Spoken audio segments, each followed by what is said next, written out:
Okay, we are going to do Chapter 2 summary. Remember, I want you guys to review this after you've done the reading and read the PowerPoint. We're going to look right over the book again. Hopefully you guys have read through the chapter. Okay, so Chapter 2 is all about chemical and physical properties. This is pretty important. It's the baseline to the decisions that we make out there in the field when we look at a hazardous material and say, okay, what am I dealing with? How's it going to react? What type of protection do I need? How far do I need to park away? Who's in danger? Who's not? That's all based off the chemical. That is what steers the incident, is what are you dealing with? Is it a solid, a liquid, a gas? Does it rise? Does it sink? Does it float? Does it, all those different properties are what we use as a baseline for our decision making. So this has got a lot of very important topics, okay, and it has a lot of important words that you need to understand and know the definition for. Something like BLEVE, very important that you understand that and can get it. You really are going to need to know, and you're going to get questions about distinguishing between a flash point, ignition temperature, vapor pressure is a very important topic to understand when you're dealing with something like liquid propane. That's the pressure that's exerted on the outside of the tank. Okay, as it heats up, like there's a fire impinging on that tank, it starts to heat up the liquid that's in there, turns it to gas, it starts to exert pressure on the outside walls, and that's why we have a huge explosion. So vapor pressure is a very important topic for us. Vapor density, also very important. We're dealing with natural gas leaks, something that happens all the time in the valley. Well, it happens to be lighter than air. So its vapor density is less than 1. Okay, so it's lighter than air. So it rises, it dissipates in the air, which is good for us because we're down low. Something like propane, it's heavier than air. Its vapor density is greater than 1, so it will sink low for us. So we need to check in buildings and occupancies when we're dealing with propane because it can sometimes find its way to an ignition source. Stuff like 4H medic Anna, you're not going to need to spend time memorizing that.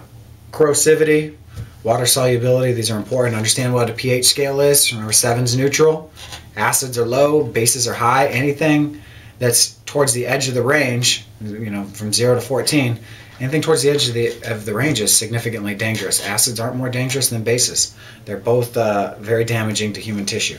Know what litmus paper is. Okay, that's important. We use it all the time in the field, and you will see questions about it. Different types of radiation, these are important. You need to know alpha, beta, and gamma, which one's most dangerous, what are particles, which one's rays, maybe how far they travel, what would be protecting you from those things, like alpha, just don't drink it, basically, and you're going to be good. Beta, a little bit more mobile, a little smaller, a little faster, a little easier to get through stuff like, maybe fabric or something like that. But then you got gamma, you need lead. But what we always say in the field is time, distance, and shielding. Okay, that's important.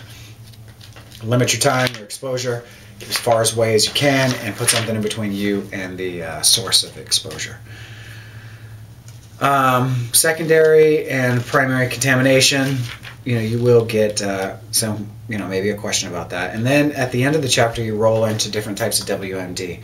WMD is covered in hazardous materials because of the broad definition that hazardous materials covers.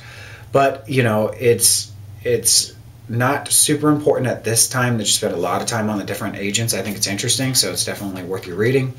But you're not going to get a lot of questions about it. Certainly sludge is something that's big out in the real world. Those are the symptoms of a nerve agent. So, maybe be familiar with that terminology. The routes of exposure, though, that's important. That's not just to WMD, but that goes for everything. So no inhalation, absorption, injection, and ingestion. Understand those. And that's about it. But remember, the primary method, most dangerous method, is inhalation. And that's why SCBA is big in the fire service and big in hazardous materials. So remember, hit your definitions, understand those different topics, be able to distinguish between multiple options on a multiple choice question, and you guys should be good to go. I'll see you again for Chapter 3 summary.